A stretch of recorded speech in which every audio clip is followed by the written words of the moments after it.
Përshëndetje të dashur miq të kanalit tim në kuzhinë me zonjën Valbona. Sot do të gatuajmë biftek me patate. Përbërësit që duhen për këtë recit janë: kemi zgjedhur pra 6 biftek, 1 kg gjys patate dhe 3 karrota. Edhe erëzat, do t'ja hedhim edhe 1 lug verë, sepse i mban mishën e butë. Në fillim bëjmë marinimin e biftekut.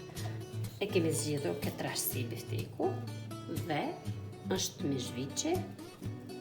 Do ta shtypim pak.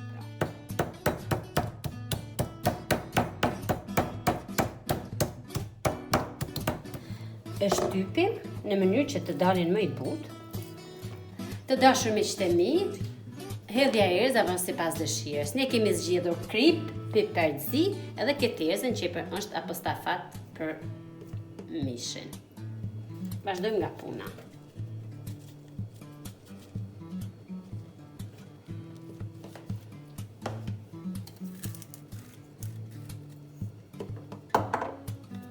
Edhe pipirin e zi.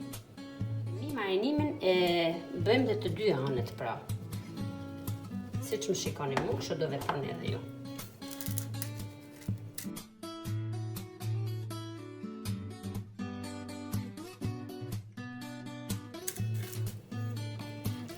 Si që shikoni, marrëm punë me erëzat. Tani shtrydhem 1 kokër limoni.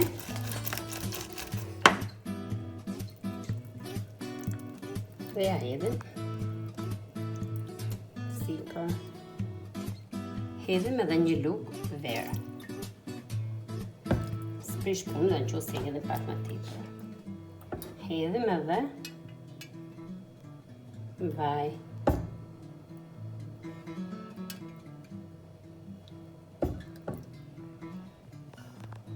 Pra 2 lug vaj. Tani I përzim siç më shikoni mua pra. Në mënyrë që të njohën të gjithë bifteket pra. Në këtë mënyrë siç më shikoni mua, do t'i bëni të gjithë.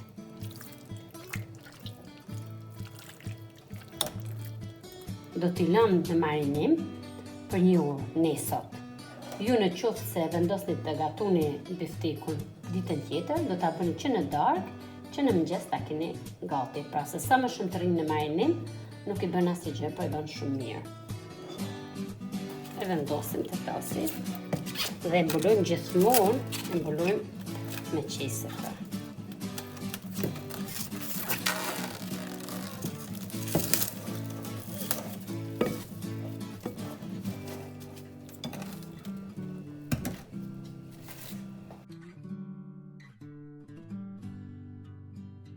Të dashur miqtë e mi, pra kaloi 1 orë nga marinimi që kemi vendosur mishin.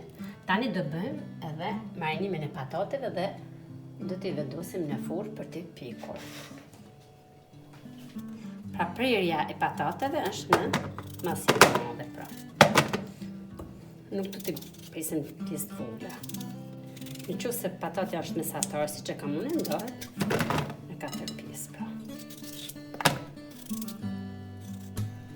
Gjithmonë këto pjesët e patates do t'i heqim, ta pastrojmë mirë pra. Edhe këtu ne hedhim po të njëjtat erëza siç e kemi marinuar dhe mishin pra.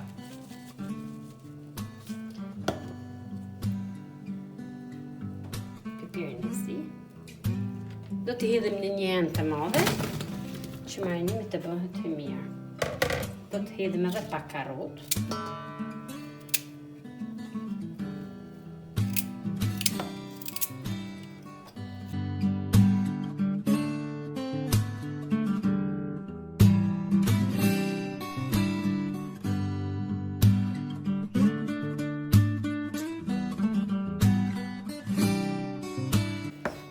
Hedhim edhe vaj. Sasia vajt është gjithmonë kemi thënë edhe erëzave dhe gjitha këtyre është sipas dëshirës. Por gjithmonë do të mundohemi të gatojmë shëndetshëm pra të mos abuzojmë me pjesën e undyrës.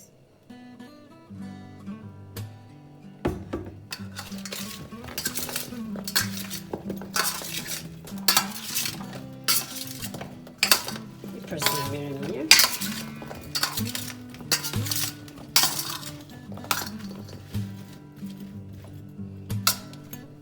edhe patatet edhe mishi është gati.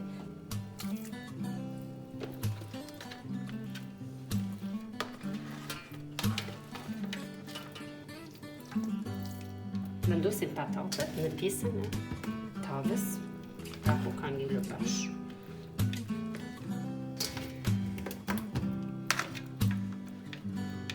Të dashura nisat e mia, do t'ja hedhim edhe një gotë ujë, pra, në mënyrë që të zihet patatja dhe mishi, sepse mishi mund të bëhet edhe në tigan, është i hollë ashtu, po për arsye të patatës do t'ja hedhim një gotë ujë, pra. Nuk do t'i vendosim letër fare sipër, sepse tava jonë do të marrë një skuqje. Furrën e kemi ndezur në temperaturën 250 gradë. Të dashur miqtë e mi, pra, ka një shije fantastike. Faleminderit që më ndoqët. Ju bëftë mirë. Mendoj se do të kënaqeni kur ta gatuni dhe miru takofshim në videon e radhës. Faleminderit.